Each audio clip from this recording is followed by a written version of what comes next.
So hi friends, ఎలా ఉన్నారు? ఈ వీడియోలో మీకు ఆంధ్రప్రదేశ్ గ్రామ సచివాలయం సంబంధించి చాలా మంది డౌట్స్ అయితే అడుగుతున్నారు. సో వాటికి సంబంధించి ఈ వీడియోలో సమాధానం అయితే దొరుకుతుందని నేను అనుకుంటున్నాను. సో మీ అభ్యర్థి లోకలా నాన్ లోకలా ఏ విధంగా తెలుస్తుంది, అదేవిధంగా ఈ సిలబస్ యొక్క 13 రకాల సిలబస్ వివరాలు, పరీక్షా విధానం, అదేవిధంగా వయోపరిమితి, జీతాల వివరాలు, అండ్ ఇంకొకటి ఏంటంటే దరఖాస్తు విధానం. సో ఏ విధంగా అప్లై చేయాలి, ఎడిట్ ఆప్షన్ ఉంటుందా లేదా, సో ప్రతిదీ ఫుల్ డీటెయిల్గా ఈ వీడియో అయితే ఎక్స్ప్లెయిన్ చేయడం జరిగింది. సో ఈ వీడియో పూర్తిగా చూడండి. తప్పనిసరిగా మీకు నచ్చినట్లయితే లైక్ చేసి షేర్ చేయండి. ఒక లేట్ చేయకుండా వీడియోలోకి వెళ్ళిపోదాం. సో చాలా క్లియర్ అండ్ కట్గా మెన్షన్ చేశారు, 80% ఉద్యోగాలు స్థానికులకే అని మనకి ఈరోజు ఇన్ఫర్మేషన్ అయితే ఇవ్వడం జరిగింది. అదేవిధంగా 20% పోస్టులు ఓపెన్ కేటగిరీలోనే భర్తీ చేస్తున్నట్లు మనకి ఇక్కడ ఇన్ఫర్మేషన్ అయితే ఇచ్చారు.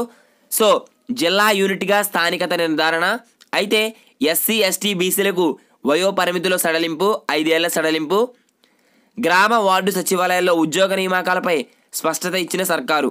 అయితే మనం చూసుకున్నట్లయితే కనుక గ్రామ వార్డు సచివాలయాల్లో భర్తీ చేయనున్న 1,26,728 ఉద్యోగాల్లో 80% పోస్టులను స్థానికులకు కేటాయిస్తారు. మిగిలిన 20% పోస్టులను ఓపెన్ కేటగిరీలో భర్తీ చేస్తారు. అయితే జిల్లాను యూనిట్గా తీసుకుని అభ్యర్థులు స్థానికతను గుర్తిస్తారు. ఈ పోస్టులకు దరఖాస్తు చేసుకునే అభ్యర్థి 4వ తరగతి నుంచి 10వ తరగతి వరకు 7 ఏళ్ల కాలంలో 4 ఏళ్ల పాటు ఏ జిల్లాలో చదువుకుంటారో సదరు అభ్యర్థిని స్థానిక కేటగిరీగా గుర్తిస్తారు. అయితే ఆ జిల్లాకు కేటాయించిన మొత్తం పోస్టుల్లో 80% వారితోనే భర్తీ చేస్తారు. ఒక జిల్లాలో ఎక్కువ కాలం చదివి వేరే జిల్లాలో ఉద్యోగానికి దరఖాస్తు చేసుకుంటే ఓపెన్ కేటగిరీలో 20% మంది మాత్రమే ఎంపిక చేస్తారని ఇక్కడ చాలా క్లియర్ అండ్ కట్గా ఇన్ఫర్మేషన్ ఇవ్వడం జరిగింది. అయితే ప్రభుత్వం జారీ చేసిన నోటిఫికేషన్లో ఈ విషయాలను స్పష్టంగా పేర్కొనడం జరిగింది. అయితే చాలామంది డౌట్స్ అడుగుతున్నారు, లోకల్ నాన్ లోకల్ ఏ విధంగా గుర్తిస్తారని. అయితే ఇక్కడ మనకు చాలా క్లియర్ అండ్ కట్గా చెప్పారు, 4వ తరగతి నుంచి 10వ తరగతి వరకు 7 ఏళ్ల కాలంలో మనకి 4 ఏళ్ల పాటు ఏ జిల్లాలో చదువుకుంటారో సో వారిని సదరు అభ్యర్థిని స్థానిక కేటగిరీగా గుర్తిస్తారు. ఓకేనా? సో ఈ విధంగా మనకి ఇన్ఫర్మేషన్ ఇచ్చారు. అదేవిధంగా ఒక జిల్లాలో ఎక్కువ కాలం చదివి వేరే జిల్లాలో ఉద్యోగానికి దరఖాస్తు చేసుకుంటే ఓపెన్ కేటగిరీలో 20% మందిని మాత్రమే ఎంపిక చేస్తారు. ఇది గుర్తుపెట్టుకోండి. ఇక మనం దరఖాస్తు విధానం చూసుకున్నట్లయితే కనుక గ్రామ వార్డు సచివాలయాల ఉద్యోగాల భర్తీ కోసం సంబంధించి ఆన్లైన్లోనే దరఖాస్తులు అయితే స్వీకరిస్తారు. ఇందుకోసం ప్రభుత్వం 3 వెబ్సైట్లను ఏర్పాటు చేసింది. అయితే ఏ వెబ్సైట్ ఓపెన్ చేసినా ఒకే తీరున మొత్తం 5 విభాగాలతో కూడిన స్క్రీన్ అయితే కనిపిస్తుంది. మొదట నోటిఫికేషన్ ఉన్న విభాగం ఉంటుంది. దాని కింద క్లిక్ చేస్తే భర్తీ చేసే ఉద్యోగాల వారీగా వివరాలు ఉంటాయి. ఏ ఉద్యోగానికి సంబంధించిన పేరు మీద క్లిక్ చేస్తే ఆ ఉద్యోగానికి సంబంధించి జిల్లా వారీగా ఖాళీలు, విద్యార్హత, పరీక్షా విధానం వంటి సమగ్ర వివరాలు ఉంటాయి. అయితే వాటి ఆధారంగా అభ్యర్థి తనకి ఆసక్తి ఉన్న ఉద్యోగానికి దరఖాస్తు చేసుకోవచ్చు. స్టెప్ 1లో ఉన్న పేర్కొన్న 2వ కాలంలో ఉన్న బటన్ క్లిక్ చేసి అభ్యర్థి పేరు, ఆధార్ వివరాలు, ఇతర గుర్తింపు కార్డు వివరాలతో పాటు మొబైల్ నెంబర్, ఫోటోను అప్లోడ్ చేస్తే సంబంధిత అభ్యర్థి ఫోన్ నెంబర్కి అతని దరఖాస్తుకు సంబంధించి కేటాయించిన ఐడి వివరాల మెసేజ్ వస్తుంది. సో దీన్నే స్టెప్ 1 OTPR అంటే వన్ టైం ప్రొఫైల్ రిజిస్ట్రేషన్ అని మనం చేసుకోవాలి. సో దీని తర్వాత మనం ఆన్లైన్లో అప్లికేషన్ చేయడానికి అవుతుంది. అయితే ఆ ఐడి వివరాల ప్రకారమే అతడు ఆన్లైన్లోనే తన దరఖాస్తును నమోదు చేసుకోవాల్సి ఉంటుంది. సో అక్కడ మనకి OTPR ఐడి అనేది ఒకటి ఫామ్ అవుతుంది. సో దాని ద్వారానే మనకి స్టెప్ 2లో విభాగంలో బటన్ క్లిక్ చేస్తే అభ్యర్థి మొబైల్కి మెసేజ్ ద్వారా అందిన ఐడి నెంబర్ వివరాలు నమోదుకు బాక్సులు ఉంటాయి.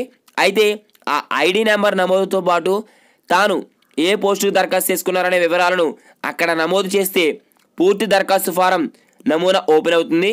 సో అక్కడ మీ డీటెయిల్స్ అనేది, సర్టిఫికేట్స్ అనేది అప్లోడ్ చేయాల్సి వస్తుంది. సో తప్పులు లేకుండా దాన్ని నింపాలి. మీరు నెట్ సెంటర్ దగ్గర చేసుకుంటే కనుక మీరు చాలా క్లియర్ అండ్ కట్గా చూసుకుని అప్లోడ్ చేయండి. సో మళ్ళీ ఏమన్నా ఎడిట్ ఆప్షన్ ఇవ్వకపోతే కనుక మనకి చాలా ఇబ్బందులు అయితే ఎదుర్కోవాల్సి వస్తుంది. దరఖాస్తు ఫారం పూర్తి చేసినట్టు క్లిక్ బటన్ నొక్కు ముందే వరకు తప్పులను సరిచూసుకునే అవకాశం ఉంటుందని చాలా క్లియర్ అండ్ కట్గా చెప్పడం జరిగింది.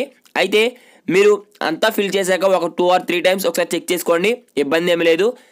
ఆ తర్వాత దరఖాస్తులో పేర్కొన్న వివరాలను మార్చడానికి అయితే వీలు ఉండదు.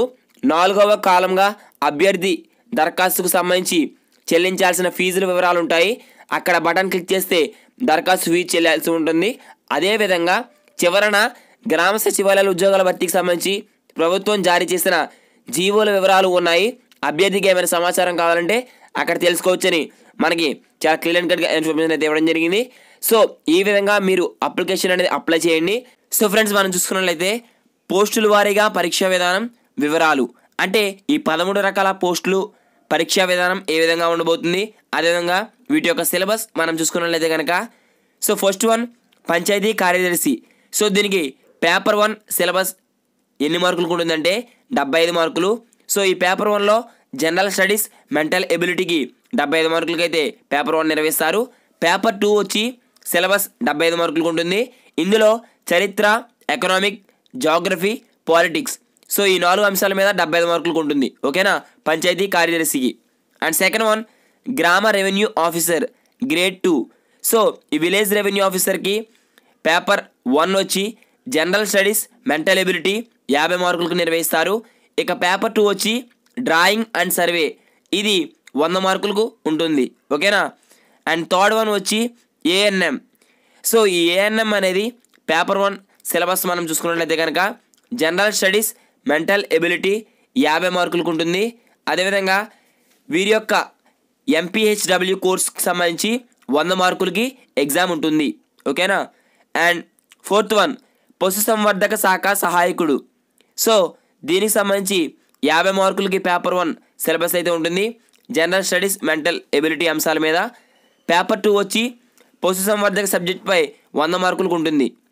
And fifth one village fisheries assistant. అదేవిధంగా దీనికి సంబంధించి చూసుకున్నట్లయితే 50 మార్కులకి పేపర్ 1 సిలబస్ అయితే ఉంటుంది జనరల్ స్టడీస్ మెంటల్ ఎబిలిటీ మీద. దీని యొక్క పేపర్ 2 వచ్చి ఫిషరీస్ ఆక్వాకల్చర్పై 100 మార్కులకు ఉంటుంది. ఓకేనా. And village horticulture assistant. So ఈ విలేజ్ హార్టికల్చర్ అసిస్టెంట్కి వచ్చి పేపర్ 1 వచ్చి జనరల్ స్టడీస్ మెంటల్ ఎబిలిటీ 50 మార్కులకు ఉంటుంది. అదేవిధంగా హార్టికల్చర్పై 100 మార్కులకు ఉంటుంది. And next one village agriculture assistant. So ఈ అగ్రికల్చర్ అసిస్టెంట్కి వచ్చి జనరల్ స్టడీస్ మెంటల్ ఎబిలిటీ 50 మార్కులకు ఉంటుంది. అదేవిధంగా అగ్రికల్చర్ మీద 100 మార్కులకు ఉంటుంది. And next one village sericulture assistant. So ఇది కూడా 50 మార్కులకి మనకు పేపర్ 1 అయితే నిర్వహిస్తారు జనరల్ స్టడీస్ మెంటల్ ఎబిలిటీ అంశాల మీద. పేపర్ 2 వచ్చి సెరికల్చర్ 100 మార్కులకు ఉంటుంది. అండ్ మహిళా పోలీస్. సో దీనికి సంబంధించి మనం చూసుకున్నట్లయితే జనరల్ స్టడీస్ మెంటల్ ఎబిలిటీ 75 మార్కులకు ఉంటుంది. దీనికి సంబంధించి పేపర్ 2 వచ్చి 75 మార్కులు. ఇందులో ఏ అంశాలు ఉంటాయంటే ఎకనామిక్స్, జాగ్రఫీ, చరిత్ర, పాలిటిక్స్, రాష్ట్ర సంబంధిత అంశాలపై మనకి 75 మార్కులకి అయితే ఉంటుంది. ఇంకా engineering assistant grade 2. So engineering grade assistant మనం చూసుకున్నట్లయితే కనుక జనరల్ స్టడీస్ మెంటల్ ఎబిలిటీ 50 మార్కులకు ఉంటుంది. అదేవిధంగా దీని యొక్క పేపర్ 2 వచ్చి సివిల్ లేదా మెకానికల్ సబ్జెక్టుపై 100 మార్కులకు ఉంటుంది. ఓకేనా. And digital assistant. సో ఈ డిజిటల్ అసిస్టెంట్ సంబంధించి జనరల్ స్టడీస్ మెంటల్ ఎబిలిటీ, చరిత్ర, ఎకనామిక్స్ 50 మార్కులకు ఉంటుంది. ఇంజనీరింగ్ సబ్జెక్ట్పై 100 మార్కులకు ఉంటుంది. ఓకేనా. And village surveyor.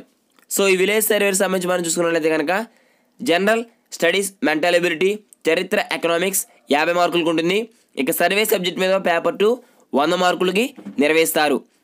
And welfare and educational assistant. So ఈ వెల్ఫేర్ అండ్ ఎడ్యుకేషనల్ అసిస్టెంట్ చూసుకున్నట్లయితే కనుక జనరల్ ఇంగ్లీష్, కంప్యూటర్ పరిజ్ఞానం, రాష్ట్ర పరిస్థితి, సంక్షేమ పథకాలు సో వీటన్నిటికి 75 మార్కులకి పరీక్ష అయితే ఉంటుంది పేపర్ 1. పేపర్ 2 వచ్చి చరిత్ర, ఎకనామిక్స్, విభజన తర్వాత సో రాష్ట్ర పరిస్థితి, సంక్షేమ పథకాలు ఈ విధంగా పేపర్ 2 వచ్చి 75 మార్కులకు నిర్వహిస్తారు. సో గ్రామ సచివాలయానికి సంబంధించి ఈ విధంగా మనకి ఇన్ఫర్మేషన్ అయితే ఉంది. అయితే నోటిఫికేషన్లో మెన్షన్ చేసిన ప్రకారం వీటికి సంబంధించి ఫుల్ టాపిక్స్ అయితే మీరు చదవాలి. ఇక సో మీరు ముందుగానే ఈ విధంగా జాగ్రత్తలన్నీ పాటించి అప్లై చేయండి. ఇక వయోపరిమితి జీతం చూసుకున్నట్లయితే కనుక సో గ్రామ వార్డు సచివాలయాల్లో ఉద్యోగాలు దరఖాస్తు చేసుకునే అభ్యర్థులు వయోపరిమితి 18 నుంచి 42 ఏళ్ళుగా నిర్ణయించారు. ఎస్సీ ఎస్టీ బీసీలకు గరిష్ట వయోపరిమితిలో 5 ఏళ్ల, వికలాంగులకు 10 ఏళ్ల సడలింపు అమలు చేస్తారు. సంబంధిత ఉద్యోగంలో ఇప్పటికే అవుట్సోర్సింగ్లో పనిచేస్తున్న వారికి వయోపరిమితిలో వారి సర్వీస్ కాలానికి సడలింపు చేస్తారు.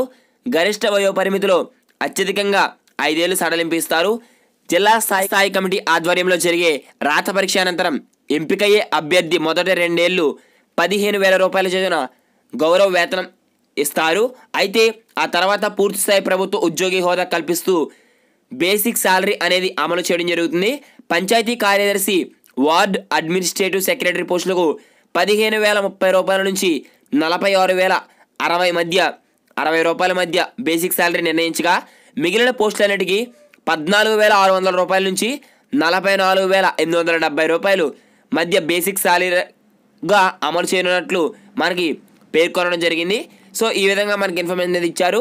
సో ఎప్పటికప్పుడు లేటెస్ట్ అప్డేట్స్ మీ మొబైల్లో పొందాలనుకుంటే మన ఛానల్కి సబ్స్క్రైబ్ అవ్వండి. పక్కన ఉన్న బెల్ ఐకాన్ యాక్టివేట్ చేసుకోవడం ద్వారా మిస్ అవ్వకుండా ప్రతి ఇన్ఫర్మేషన్ మీ మొబైల్లో పొందగలరు. So all the best for everyone and thanks for watching. Have a nice day on జై హింద్.